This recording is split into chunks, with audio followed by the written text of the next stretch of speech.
আরব দুবাইয়ের কাছ থেকে তেল নিয়ে ইসরায়েল ফিলিস্তিনের উপরে হামলা চালাচ্ছে। শত্রু কোথায় খুঁজতে যাবেন? শত্রু তো আমাদের নিজেদের ঘরে।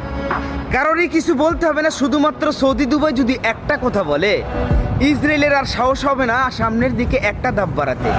তারা তো কোনো কথাই বলবে না, কারণ তাদের তো দরকার টাকা। ইসলাম ধ্বংস হয়ে গেলে তাদের কি যায় আসে? তাদের তো রাসূলের দেশে জন্ম হয়েছে, তারা এমনিতেই জান্নাত পেয়ে যাবে। ভালো নেই ফিলিস্তিনে গাজার মুসলমান ভাই ও বোনেরা, ছোট ছোট মাসুম বাচ্চারা, আর তারা মেতে আছে মজ মস্তি, নর নারী আর খেলাধুলা নিয়ে।